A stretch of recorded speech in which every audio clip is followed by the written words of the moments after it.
I stared at the resignation letter on my desk, my hands trembling slightly as I signed my name Olivia Mitchell. After 15 years of working at Mitchell Industries, I was finally breaking free. The family company my grandfather had built from nothing, the empire my father had expanded, and the legacy my older brother Marcus was destined to inherit, I was walking away from it all. The corner office I'd occupied for the past 5 years felt suffocating. Despite its floor-to-ceiling windows overlooking Manhattan's skyline, the space had always seemed to shrink around me, especially during board meetings where my ideas were consistently overlooked in favor of Marcus's more traditional approaches. A knock on my door interrupted my thoughts. "The board is ready for you," Jessica, my assistant, announced quietly. She'd been with me for 7 years, one of the few people who truly understood what I was about to do. I gathered my papers and straightened my blazer. Time to face the firing squad. The Mitchell Industries boardroom hadn't changed since my grandfather's time. The same mahogany table, the same leather chairs, the same oil painting of our founder hanging prominently on the wall. As I walked in, 12 pairs of eyes turned to me, but only 3 mattered. My father's disappointed glare, my brother's smug smile, and my mother's carefully neutral expression. "Olivia," my father Richard Mitchell spoke first, his voice carrying the weight of 4 decades as CEO. "We've reviewed your proposal. Surely you understand how ridiculous this sounds." I remained standing, refusing to take my usual seat at the far end of the table. "There's nothing ridiculous about wanting to modernize our approach, Dad. The market is changing. If we don't adapt, the market." Marcus interrupted, leaning back in his chair, my grandfather's chair. "You mean your little pet project? Digital transformation? Cloud computing? Mitchell Industries has survived for 60 years doing things our way." "Surviving isn't thriving," I countered, pulling up the presentation I'd prepared. "Our market share has dropped 15% in the last 2 years. Our biggest clients are moving to more innovative competitors. If we don't embrace digital transformation now, enough." My father's hand slammed down on the table. "Mitchell Industries doesn't need transformation. We need stability, tradition, proven methods." I looked around the room at the board members who'd watched me grow up. "Is that what you all think? That we should just keep doing things the same way until we become obsolete?" The silence was deafening. Even those who secretly agreed with me wouldn't dare speak against Richard Mitchell, especially not with Marcus sitting there like a crown prince waiting for his coronation. "Well," I said, my voice steady despite my racing heart, "then you leave me no choice." I pulled out my resignation letter. Effective immediately, I'm stepping down from my position as Chief Innovation Officer. The room erupted. Board members whispered among themselves, my mother's perfect composure cracked slightly, and my father's face turned an alarming shade of red. But it was Marcus who spoke first, his laughter cutting through the chaos. "You're quitting? Over this?" He stood up, straightening his custom-made suit. "And what exactly do you plan to do, little sister? Start your own company? Compete with Mitchell Industries?" I met his gaze steadily. "Actually, yes." The laughter died in his throat. My father stood up so quickly his chair rolled backward. "Have you lost your mind? Everything you are, everything you have, is because of this company. Because of this family." "No," I corrected him. "Everything I am is because of my own hard work. Work that's been ignored, dismissed, and undervalued for 15 years. "You ungrateful my father started, but I cut him off. "I've already secured funding. I have a business plan, potential clients "Who would never work with you if they knew you were betraying Mitchell Industries," Marcus sneered. "Face it, Olivia. You're nothing without the Mitchell name." I smiled, thinking of the contracts already signed under my mother's maiden name, Stewart. "We'll see about that. If you walk out that door," my father's voice was cold, "don't expect to come back. Ever." I looked at my mother, seeing a flicker of something fear, in her eyes before she looked away.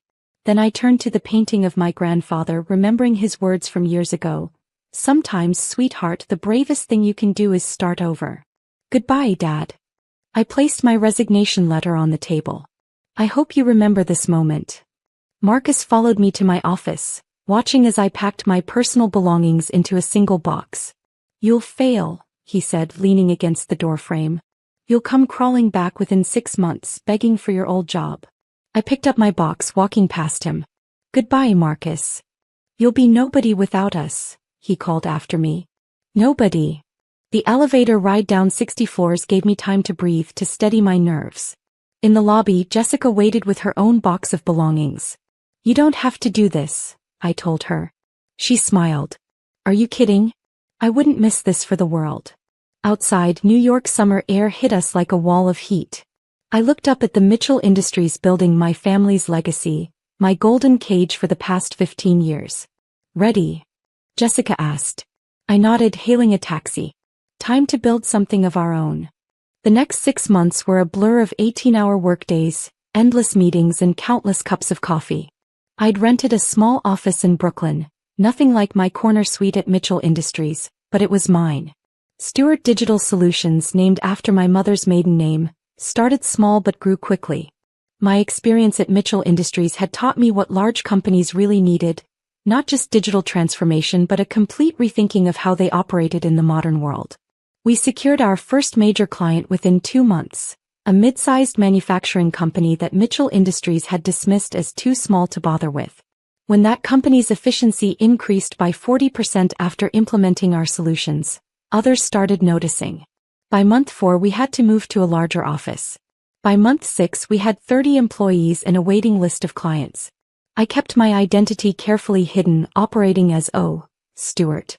The business world knew me only as a promising newcomer with an uncanny understanding of traditional industries' needs. Every time Mitchell Industries lost a client to us, Marcus would send out angry emails about loyalty and tradition. I saved each one, printing them out and keeping them in a folder labeled motivation. Then came the day that changed everything. I was reviewing quarterly reports when Jessica burst into my office, her face flushed with excitement. "Olivia, you need to see this." She handed me her tablet, open to a financial news article. The headline made my heart stop. Mitchell Industries faces crisis as major clients jump ship. I skimmed the article, taking in phrases like falling market share, and failure to modernize, and seeking new leadership. But one detail caught my eye. They were planning to hire a new chief technology officer to help modernize their operations. "There's more," Jessica said, pulling up another email. "We just received a resume for our senior executive position. You'll never guess who it's from." I looked at the name on the application and couldn't help but laugh. Marcus Mitchell, my brother who'd sworn I'd be nothing without the family name, was applying for a job at my company. And he had no idea who he'd be working for. Jessica watched me carefully. "The interview slots are open next week. Should I schedule him?" I leaned back in my chair, thinking of all the times Marcus had dismissed my ideas, belittled my achievements, and claimed I'd be nothing without him. Now here he was unknowingly begging me for a job. "Schedule it for Monday," I said, a smile playing on my lips. "I think it's time for a family reunion." Monday morning arrived with a weight of anticipation. I stood in my corner office at Stewart Digital Solutions' new headquarters, straightening my Chanel suit, a small indulgence I'd allowed myself after our first $1 million contract. The view wasn't as high as my old Mitchell Industries office, but somehow I could see further. "Marcus Mitchell has arrived," Jessica announced through the intercom. "He's 15 minutes early." I smiled, remembering how he used to mock my habit of arriving early to meetings. "How does he look?" "Different," Jessica replied. "No custom suit today. He actually seems nervous. Put him in conference room A. Let him wait." I spent the next 30 minutes reviewing his resume, though I hardly needed to. Every accomplishment listed was something I'd witnessed firsthand, many of them projects I'd actually spearheaded while he took the credit. The irony wasn't lost on me. At exactly 9:15 I walked into the conference room. Marcus sat with his back to the door, his shoulders tense under his off-the-rack suit. The past 6 months hadn't been kind to him, his hair had more gray and he'd lost weight.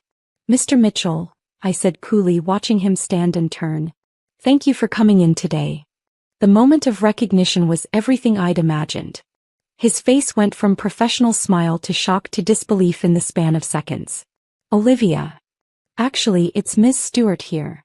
I sat down at the head of the table, gesturing for him to do the same. "Or did you forget that's Mom's maiden name?" He remained standing, his face flushing red. "This is impossible. You own Stewart Digital Solutions. Sit down, Marcus." My voice carried the authority of someone used to being obeyed. Unless you'd prefer to end this interview now? He sank into his chair looking like someone had just pulled the world out from under his feet. When? Let's review your application, shall we? I opened his file. You're applying for our senior executive position. Impressive resume. Though I notice you left out some details about your current situation at Mitchell Industries. This is a joke, he muttered. You're doing this to humiliate me. Actually, I'm doing this because you applied for a job. I met his gaze steadily. Unless you'd like to explain to our board why Mitchell Industries' market share has dropped 40% under your leadership? The fight seemed to drain out of him. You knew, he said quietly. All this time, you knew what was happening to the company. I warned you, I replied, my voice neutral. I warned all of you. Digital transformation wasn't just a pet project, Marcus. It was survival. He ran a hand through his graying hair. Dad's sick, he said suddenly. The stress. After we lost Apex Industries to your company, though we didn't know it was yours then, he had a minor heart attack. I felt a twinge of concern but kept my expression professional. I'm sorry to hear that. How's Mom taking it? He hesitated. He asks about you. Every Sunday dinner she looks at your empty chair. The same chair I sat in while you and Dad dismissed every idea I ever had? I raised an eyebrow. The same dinners where you both explained why I'd never understand business the way you did? Marcus had the grace to look ashamed. We were wrong, he admitted, the words seeming to physically pain him. Everything you predicted. It all happened exactly as you said it would. I leaned back, studying my brother. The arrogant crown prince was gone, replaced by a man who finally understood how wrong he'd been. Why did you apply here, Marcus? The truth. He took a deep breath. Because Stewart Digital Solutions is the only company successfully modernizing traditional industries without destroying them. Does your methods work? Because. He looked down at his hands. Because I need help. You need help, I repeated slowly. Like I needed help when I proposed these exact solutions 2 years ago? Olivia, please. His voice cracked slightly. Mitchell Industries is dying. Dad's too sick to run things, I'm in over my head, and our biggest clients are all talking to other firms.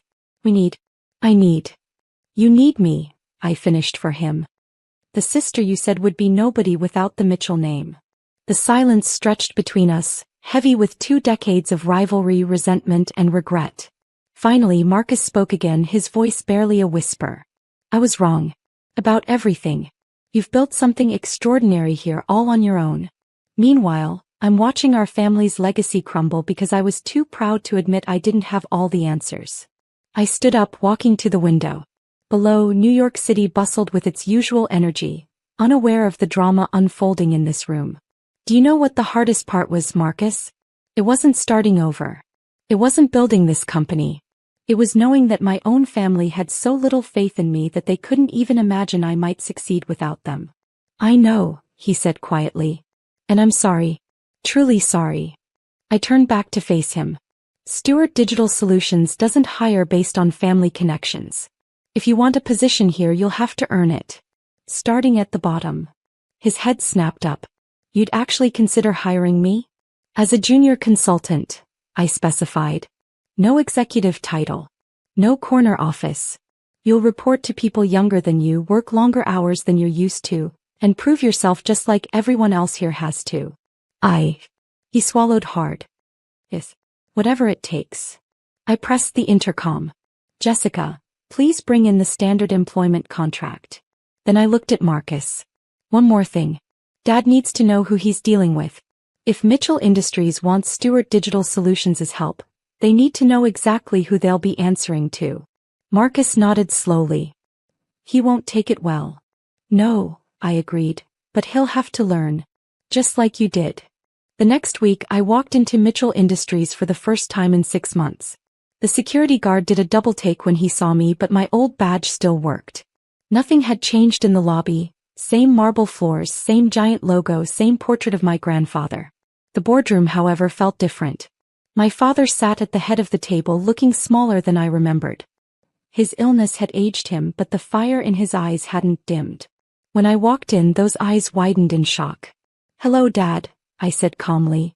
I believe you wanted to meet with the CEO of Stewart Digital Solutions? The silence was absolute. Board members who'd dismissed me for years now sat up straighter. My mother, sitting beside my father, pressed a hand to her mouth. And my father, for the first time in my life I saw him completely speechless. Olivia, he finally managed. You built the company that's been taking your clients? Yes. I took my brother's old seat, my grandfather's chair. Now, shall we discuss how to save Mitchell Industries? What followed was the longest board meeting of my life. I laid out exactly what needed to happen: complete digital transformation, management restructuring, and a merger between Stewart Digital Solutions and Mitchell Industries. My company would take the lead, with the Mitchell name becoming a subsidiary of Stewart Digital Solutions. This is outrageous, my father finally exploded. You expect me to hand over my company to you? After you abandoned us? No, Dad, I met his gaze steadily. I expect you to save your company by accepting help from the daughter you never believed in. The choice is yours. My mother spoke for the first time. Richard, she said softly, listen to her. Please. The board voted overwhelmingly in favor of my proposal. Even my father, after hours of argument, had to concede it was the only way forward. As people filed out of the room, he remained seated, staring at the contract he'd just signed. Why didn't you tell me? He asked quietly. When you left, why didn't you tell me what you were planning? I gathered my papers calmly. Would you have believed me? 6 months ago, you couldn't even believe I was capable of understanding modern business practices. He looked older than I'd ever seen him. I was wrong, he admitted. About everything. Yes, I agreed, you were. But here's the thing about being wrong, Dad, you can learn from it. Marcus is. Will you? Standing up, I walked to my grandfather's portrait. You always said he built this company from nothing. Well, I did the same thing. The only difference is I did it without the Mitchell name. I did it as a Stewart. Your grandfather would be proud, my mother said from the doorway. He always said you were the one most like him. I turned to her, seeing years of quiet support in her eyes. The Stewart women, I said softly, remembering my grandfather's words. We build our own legacies. The merger made headlines. Stewart Digital Solutions acquires Mitchell Industries. A new chapter in tech innovation. The article mentioned the mysterious family connection between the companies, but I didn't hide it. Let everyone know that the daughter they said would be nobody had become somebody entirely on her own. Marcus started his new job the following Monday, sharing a cubicle with recent college graduates. He worked harder than I'd ever seen him work, slowly earning the respect of his colleagues. My father, after recovering from his health scare, took on an advisory role, finally learning to listen more than he spoke. A year later, I sat in my office, now in a building that bore both the Stewart and Mitchell names, looking at a framed copy of that resignation letter. Jessica knocked on my door carrying a familiar folder. Your brother's application for project manager, she said, placing it on my desk. He's completed all the requirements, earned stellar reviews from his supervisors. I smiled, thinking of how far we'd all come. Schedule the interview for Monday. Same conference room? No, I decided, use my office. It's time for a real family meeting. The nobody had built an empire, saved her family's legacy, and proved that sometimes the best revenge isn't destroying your critics. It's succeeding so spectacularly that they have no choice but to admit they were wrong. And as I looked out over the city that had witnessed my transformation from overlooked daughter to powerful CEO, I couldn't help but think that sometimes being nobody is the perfect way to become somebody extraordinary. The wedding planning meeting was supposed to last an hour. 3 hours in, my sister Kavya still hadn't acknowledged my presence beyond pointing toward the kitchen when Mom asked about refreshments. Maya can handle the catering coordination, Kavya said without looking up from her Pinterest board, voice dripping with the casual dismissal I'd grown accustomed to over 29 years. She's good at organizational stuff. I refilled water glasses while Kavya held court at Mom's dining table, surrounded by wedding magazines, fabric samples, and enough venue brochures to wallpaper a small apartment. Her fiancé Rohan nodded along enthusiastically, occasionally offering suggestions that Kavya would consider for exactly 3 seconds before explaining why they wouldn't work. The Grandview estate is absolutely perfect, Kavya gushed, sliding a glossy brochure toward Mom and Aunt Priya. Look at these gardens. The ballroom holds 300 guests, there's a private bridal suite and the mountain views are incredible. It's exactly what I've always dreamed of.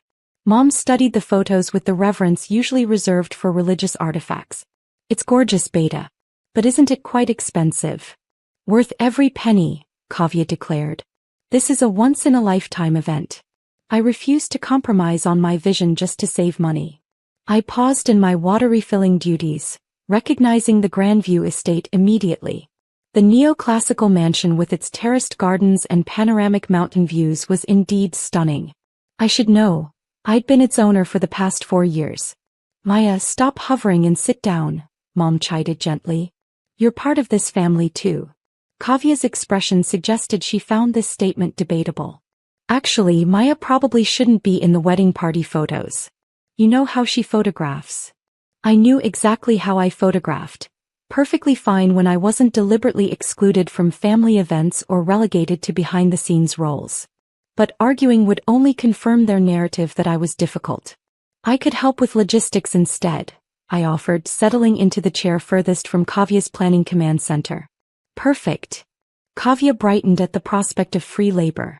You can coordinate vendor deliveries, handle timeline management, maybe assist the caterers during setup. Keep things running smoothly behind the scenes. Rohan looked up from his phone where he'd been researching venue pricing. Babe, the Grandview estate starts at $50,000 for Saturday events. Are we sure about this? Kavya's smile faltered for exactly 1 second before reassembling into determined optimism. It's our dream venue, Rohan. We'll make it work. Maybe we should look at some alternatives, Aunt Priya suggested diplomatically. There are other beautiful venues that might be more budget-friendly. No. Kavya's voice carried the steel that had gotten her through law school and into her current position at a mid-tier firm. I've been planning this wedding since I was 12. The Grandview estate is perfect and I won't settle for less. She pulled up the venue's website on her laptop, narrating a virtual tour for the table.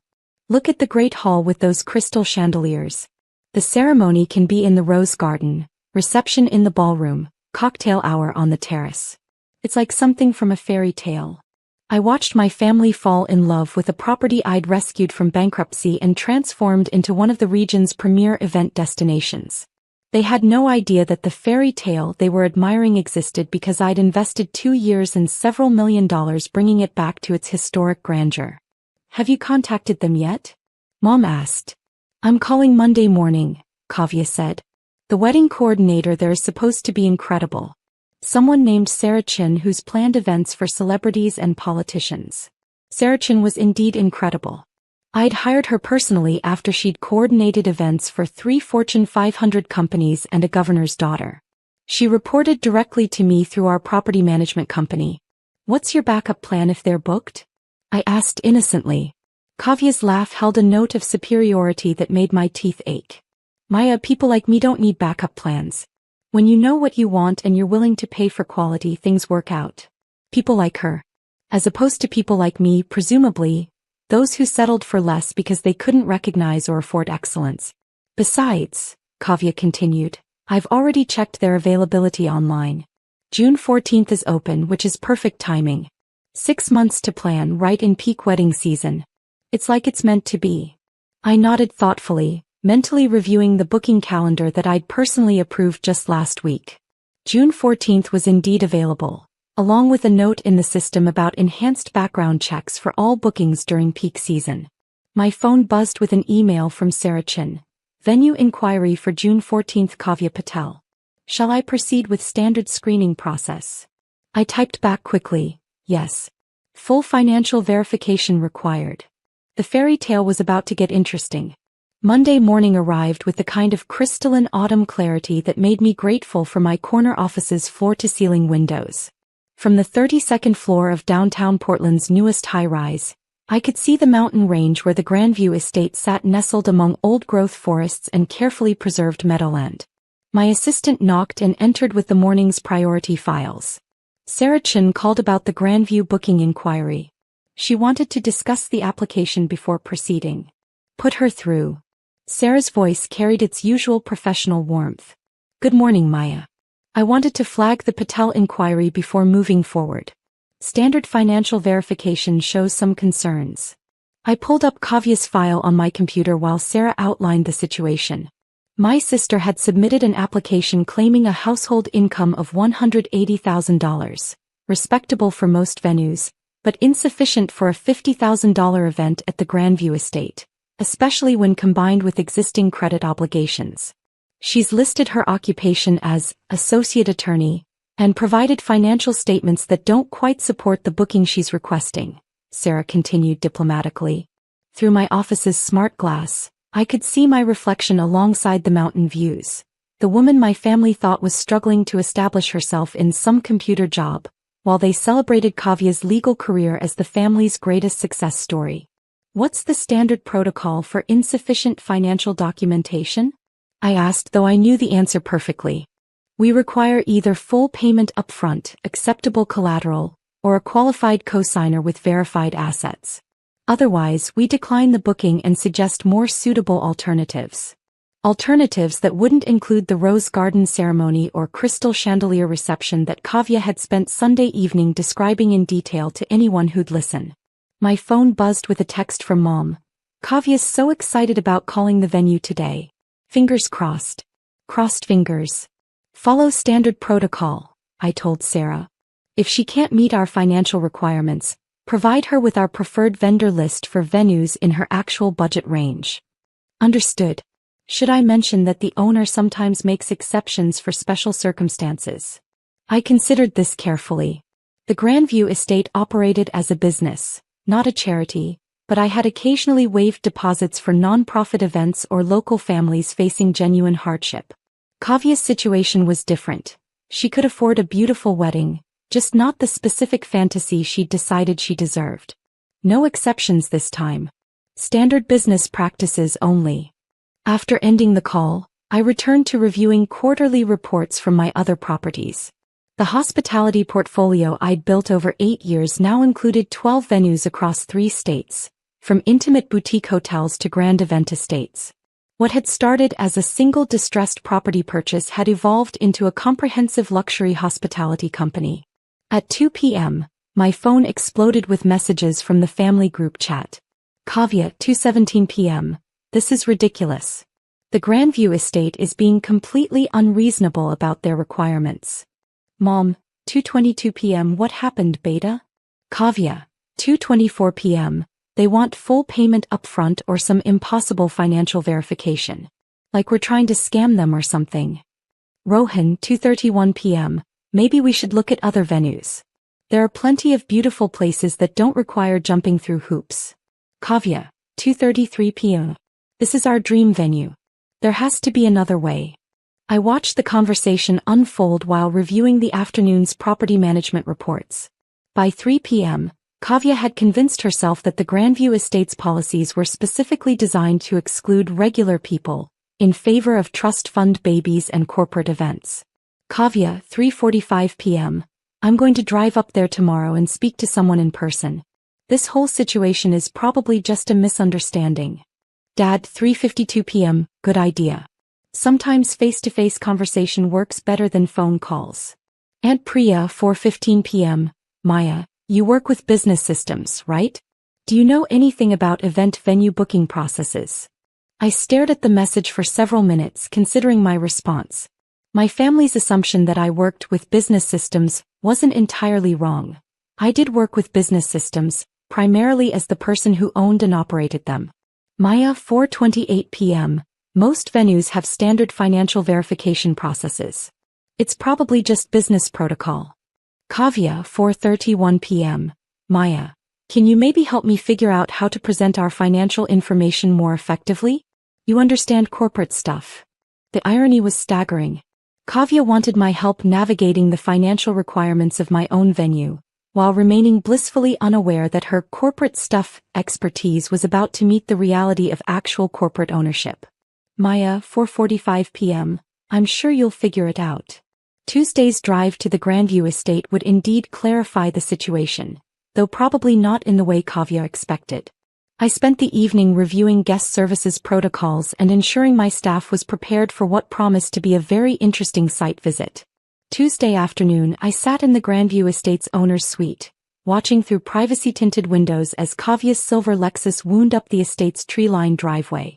She'd arrived precisely on time for her 2 p.m. appointment, having spent the morning, according to her Instagram stories, getting her hair done and selecting an outfit that projected successful professional who deserves respect. Sarah Chin knocked and entered my office. Miss Patel has arrived. She's quite determined. I can imagine. How do you want to handle this? Standard consultation process. I'll review our policies, show her the facilities and explain the financial requirements clearly. If she becomes confrontational, I'll suggest she speak with ownership about making special arrangements. Through the window, I watched Kavya emerge from her car wearing her courtroom suit and carrying a leather portfolio that probably contained bank statements, reference letters, and whatever documentation she hoped would override business reality. Keep it professional, I said. If she asks to speak with ownership, let me know. The consultation lasted 47 minutes. I could see Sarah leading Kavya through the gardens, the ballroom and the terrace spaces that would indeed make a stunning wedding venue. Kavya's body language started confident, shifted to frustrated, and ended somewhere between desperate and furious. My office phone rang at exactly 2:47 p.m. Maya, Sarah's voice carried carefully controlled amusement. Ms. Patel would like to speak with the owner about making an exception to our financial policies. She's quite insistent that there's been some kind of misunderstanding. Send her up. I had 30 seconds to decide how to handle this moment. Stay behind my desk in full corporate authority mode, or meet her at the door like the sister she'd never recognized I'd become. Kavya knocked and entered without waiting for permission, her portfolio clutched defensively against her chest. I understand you're the owner here, and I need to explain that your staff has made some kind of mistake about. She stopped mid-sentence, staring at me with the expression of someone whose brain was refusing to process contradictory information. Maya? What are you doing here? I work here, I said simply, gesturing toward the chair across from my desk. Work here? But this is the Grandview estate. This is a luxury venue. You can't possibly. I mean, what kind of work could you? She trailed off as her gaze traveled around my office. The mahogany desk, the architectural awards on the walls, the framed photos of celebrity events we'd hosted, the business degree from Stanford that she'd never bothered to ask about. I own it, Kavya. The words hung in the air like smoke from an expensive cigar. Kavya sank into the chair without invitation, her portfolio sliding from nerveless fingers. Own it? You can't own this place. This venue costs, the booking fees alone, $50,000 for Saturday events, I confirmed. $75,000 for peak season weekends. Plus catering minimums, service charges and damage deposits. Kavya's mouth opened and closed soundlessly. Finally, how long? 4 years. I bought it when the previous owners defaulted on their loans. Spent 2 years renovating, 1 year building the business reputation, and the last year enjoying consistent profitability. The silence stretched until Kavya found her voice again. The computer job? Tech consulting firm. 47 employees. $12 million in annual revenue. Her perfect wedding venue belonged to the sister she'd relegated to kitchen duties.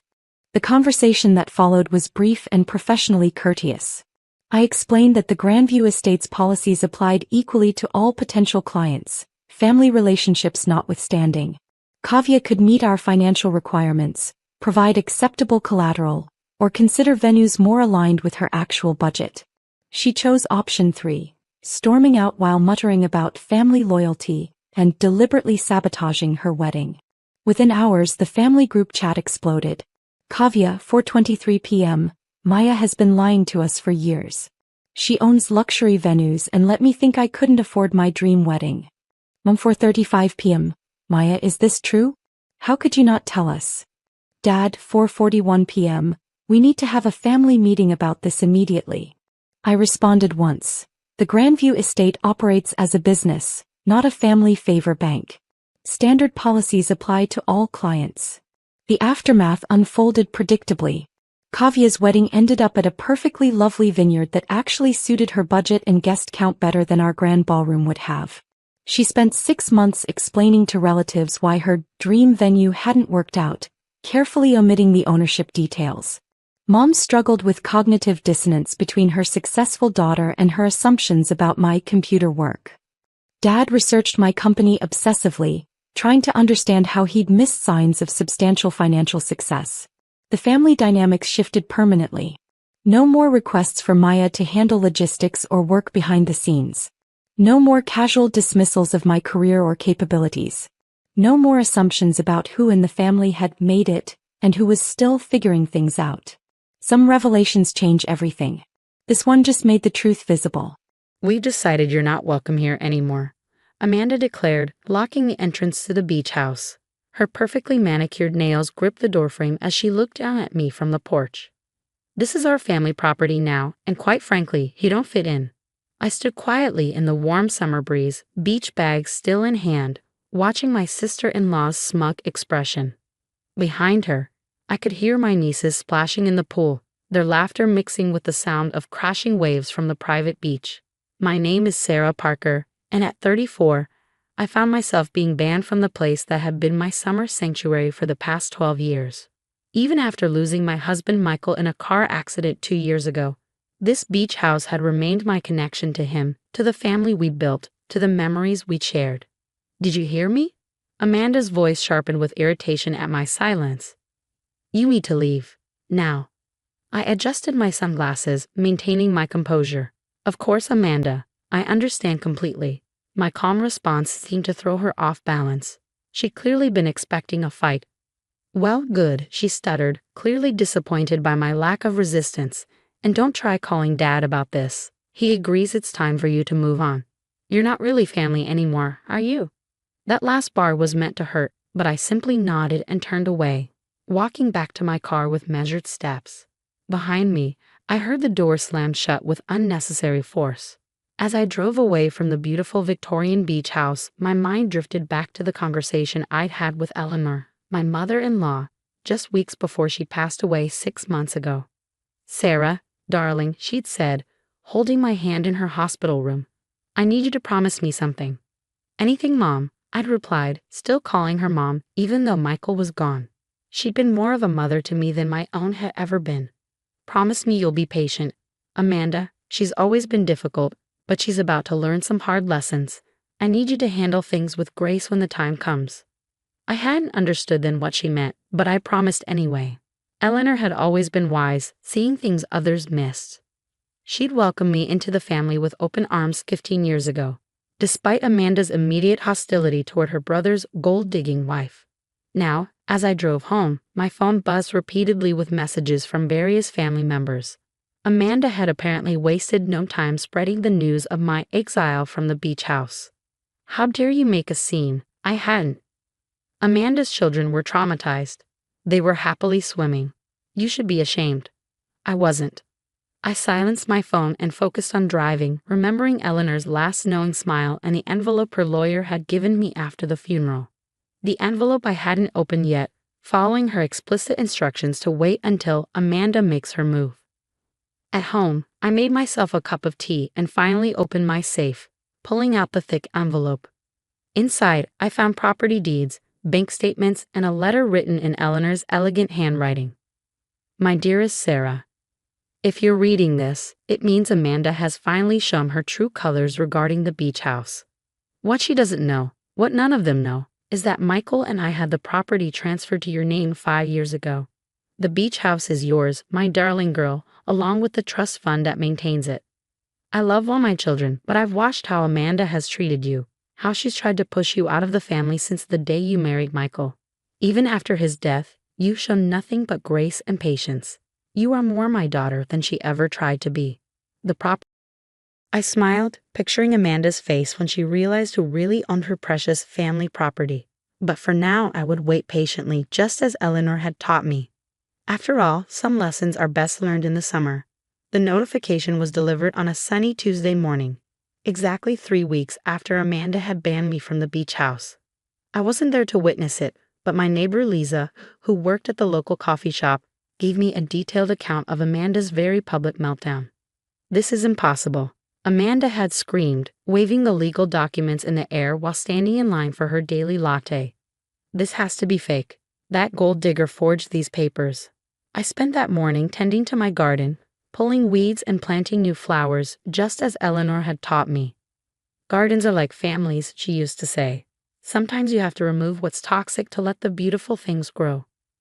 My phone started ringing around noon. First came the angry text from Amanda. "You manipulative witch.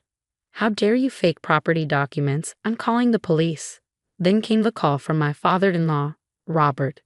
"Sarah, what's going on?" "Amanda's hysterical about some legal papers regarding the beach house." I took a deep breath.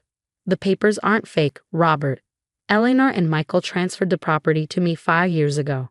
She left instructions with her lawyer to reveal this only if Amanda tried to force me out." The silence on the other end was deafening. Finally, Robert spoke, his voice heavy with realization. She knew. Eleanor knew exactly what Amanda would do once she was gone. "Yes," I replied simply. "She did." The next few days brought a parade of reactions from family members. Some were furious, believing Amanda's claims that I had somehow tricked Eleanor. Others, who had witnessed Amanda's behavior over the years, reached out with quiet support. My sister-in-law, Kate, Amanda's younger sister, called with laughter in her voice. "Oh my God, Mom was brilliant. Amanda's been ranting for hours about how she's already hired contractors to gut the house. She even bragged about throwing away your and Michael's wedding photo album that was stored in the library." My heart clenched at this news, but then Kate continued, "Don't worry, I rescued it. Mom gave me a spare key last year and asked me to remove anything precious once Amanda started making changes. The album's safe at my house." A week after the notification, Amanda's husband Tom showed up at my door. He looked uncomfortable, shifting from foot to foot on my porch. "Sarah, can we work something out? Amanda's not handling this well. She's already told the kids the beach house would be their inheritance someday. We've made plans for renovations." I thought about all the times Amanda had excluded my children from family events after Michael died, claiming they weren't really part of the family anymore. How she'd slowly push me out of family gatherings, always with a sweet smile and a cruel comment. "I'm sorry, Tom," I said, not feeling sorry at all. "But the property is legally mine. Eleanor wanted it this way, and I intend to honor her wishes." "But what about family?" he pressed. "Exactly," I replied quietly. "What about family?" He left without another word, but his question lingered in the air. Family. Amanda had spent years trying to erase me from hers, never realizing that Eleanor had seen everything, understood everything, and planned accordingly. That evening, I visited Michael's grave, placing fresh flowers beside his headstone. "Your mother was quite something," I said softly, smiling at the marble stone. "She protected me even after she was gone." The next day, a formal letter arrived from Amanda's lawyer, challenging the property transfer. I forwarded it to Eleanor's lawyer, who responded with years of meticulously kept records, including videos of Eleanor explicitly stating her wishes regarding the beach house. "Your sister-in-law doesn't have a case," he assured me.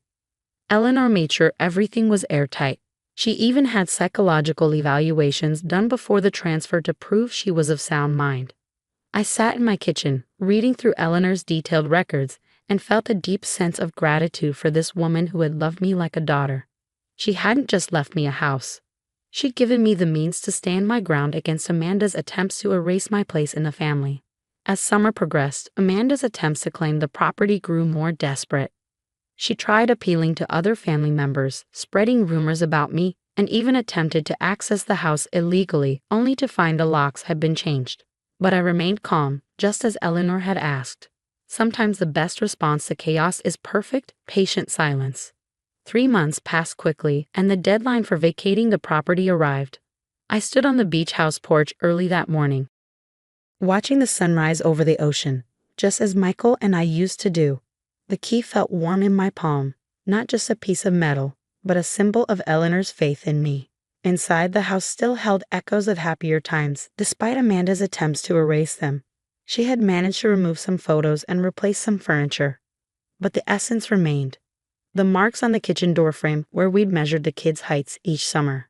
The small dent in the living room wall from Michael's enthusiastic Christmas decorating. The window seat where Eleanor used to read stories to all her grandchildren, even mine when Amanda wasn't around to object. "I thought I'd find you here." I turned to see Kate standing in the doorway, holding a large box. I brought back the things I rescued, she said, setting the box down. Including this. She pulled out the wedding album Amanda had tried to throw away. As we sat on the porch steps, looking through the photos, Kate spoke softly. Mom told me what she was planning, made me promise not to tell anyone. She said, sometimes the kindest people need the strongest protection. Around noon, Amanda arrived with Tom and their children. Her face was tight with anger as she supervised the removal of their belongings. I stayed out of their way, letting them work. I hope you're happy, she spat as she carried out her last box. You've torn this family apart. I thought of Eleanor's letter, of her wisdom and foresight. No, Amanda. You did that all on your own. I'm just honoring your mother's wishes. After they left, I walked through the house, opening windows to let in the sea breeze. In Eleanor's old study, I found a sealed envelope taped under her desk drawer, marked for Sarah, after the storm. Inside was one last letter. My dearest Sarah, if you're reading this, the truth about the beach house has finally come out. I know Amanda's reaction has probably been difficult to bear, but you've handled it with the grace I always saw in you. This house isn't just about property or money. It's about legacy and love.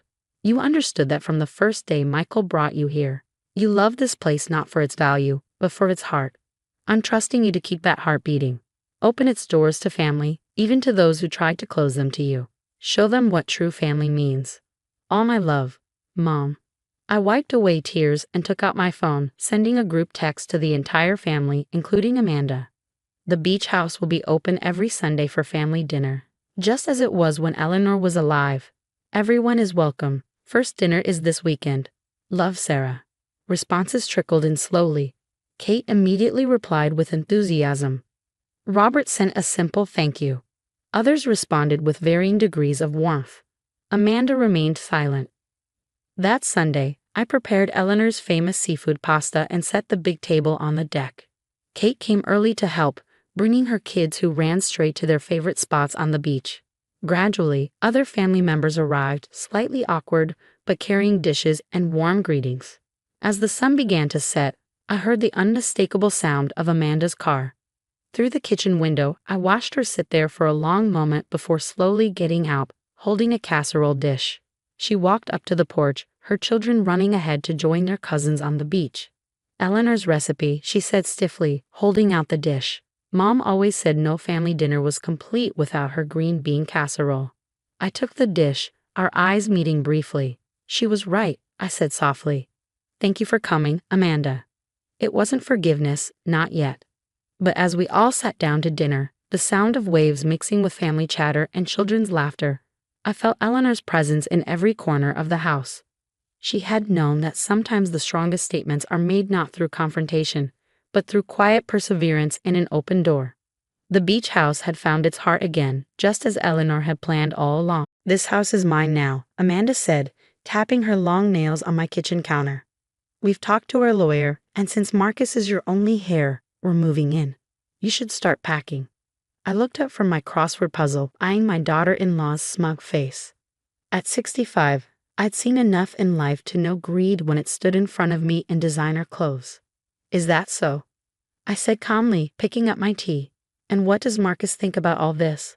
Amanda's smile grew, like a cat that just caught a mouse. He agrees. This house is too big for one person.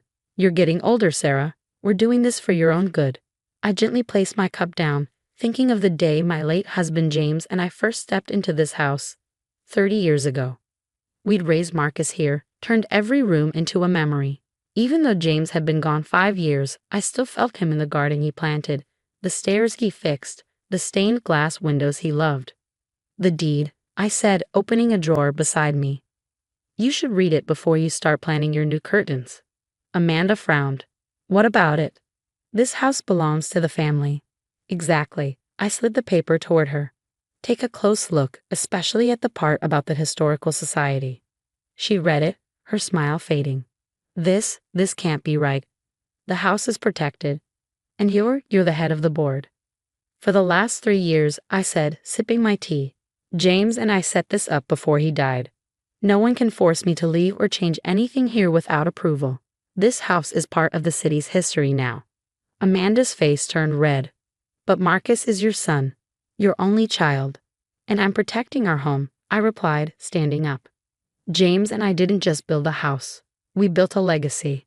She gripped the deed so tightly her knuckles turned white. Marcus won't let this stand. When he finds out. When I find out what? Marcus asked, walking into the kitchen. What's going on? Amanda quickly turned sweet. Your mother's being unreasonable. She gave the house to some historical group instead of keeping it in the family. Marcus looked confused. Mom, is that true?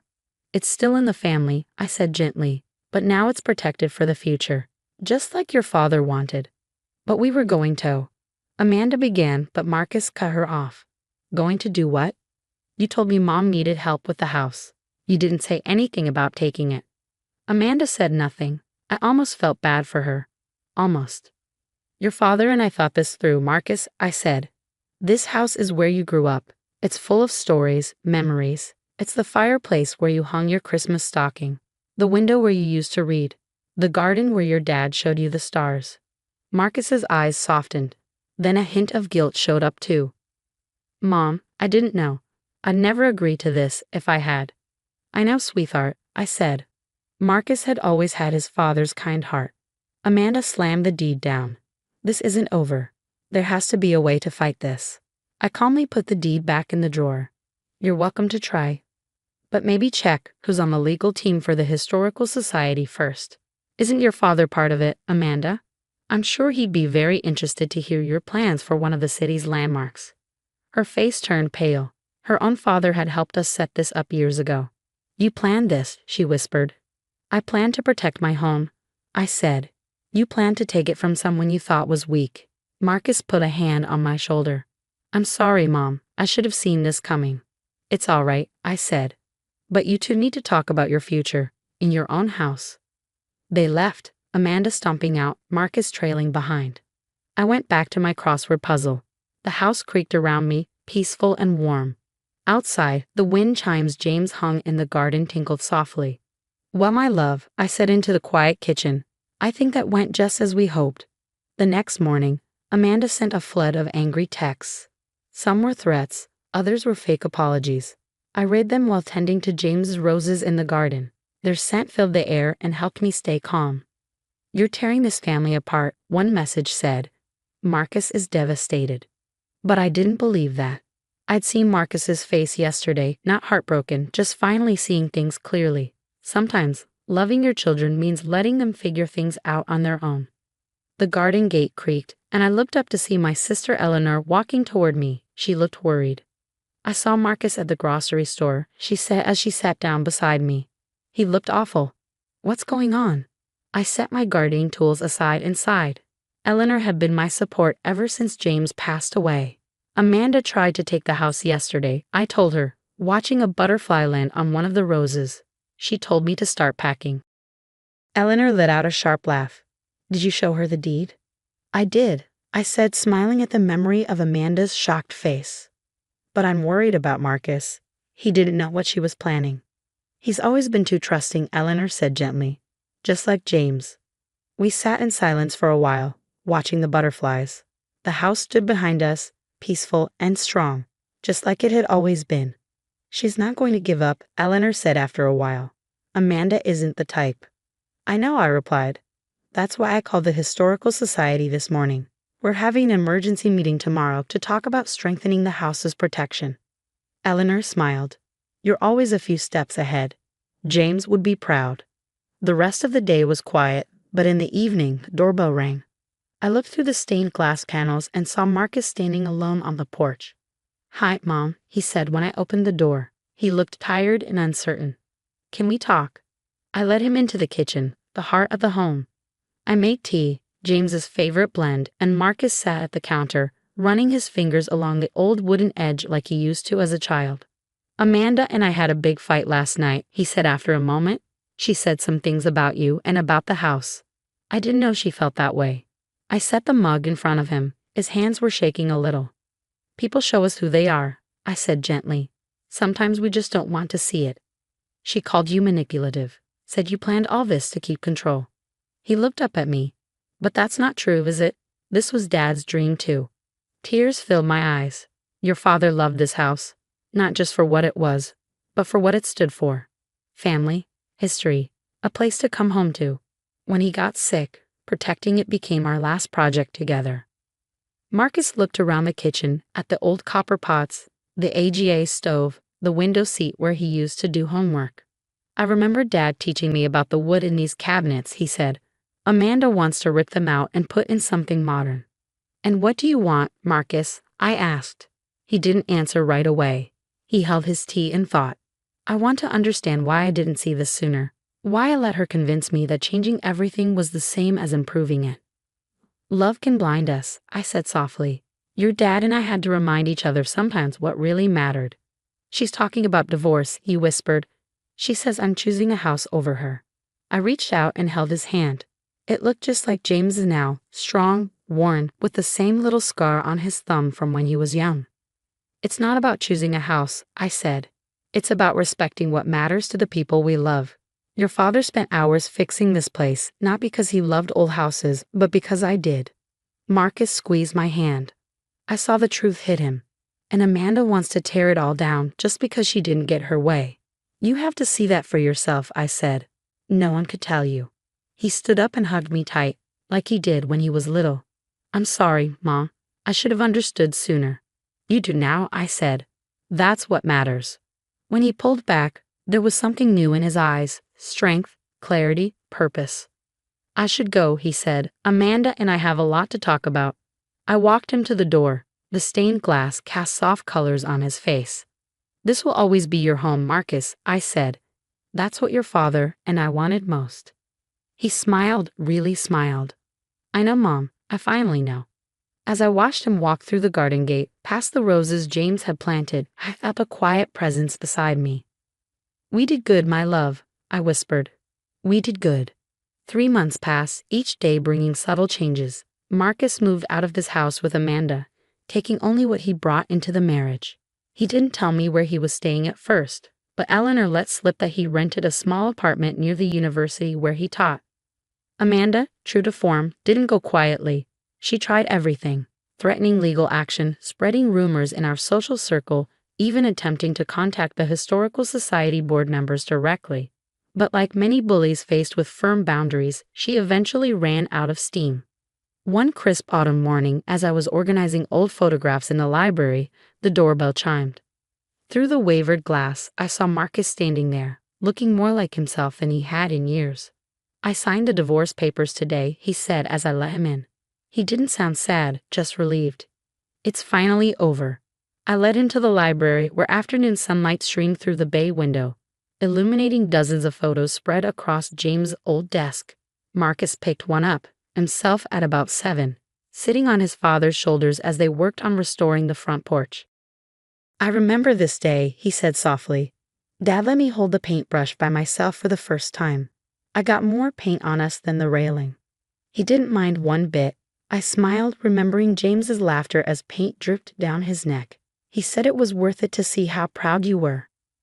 Marcus set the photo down carefully, then turned to face me. I've been thinking, Mom, about the house, about everything you and Dad built here. He took a deep breath.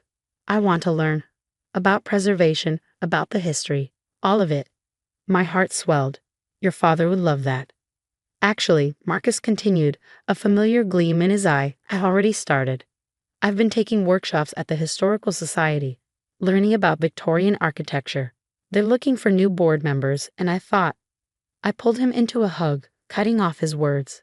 Over his shoulder, I could see James's favorite reading chair, where he used to sit and dream up new projects for the house. Our son was finally ready to carry on his legacy, not out of obligation, but genuine love.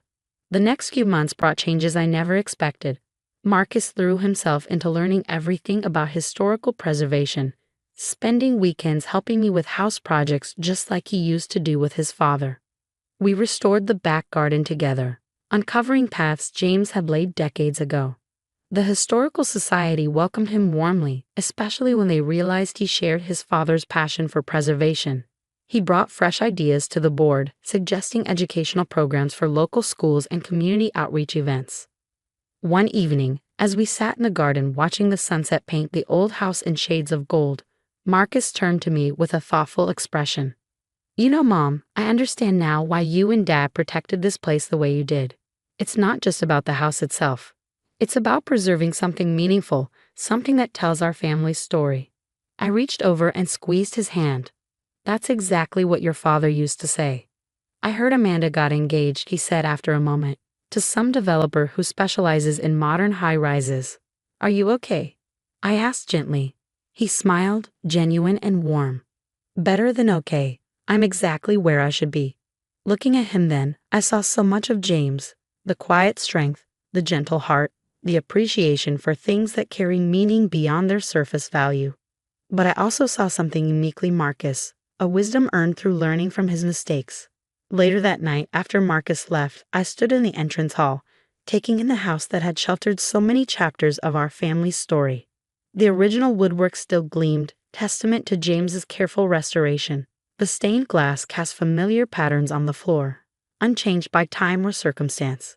You were right all along, my love, I whispered to James's presence that always seemed strongest in these quiet moments. Our son just needed time to find his way home. As if in response, a warm breeze carried the scent of roses through the open window. James' roses, now tended by his son's hands. Some things change, I realized, but the things that matter most remain, growing stronger with each generation that chooses to preserve them. In the end, what Amanda never understood was that this house was never just about property or possession. It was about legacy, about family, about the stories we choose to protect and pass on. Marcus understood that now, and in doing so, he found not just his inheritance, but his true home.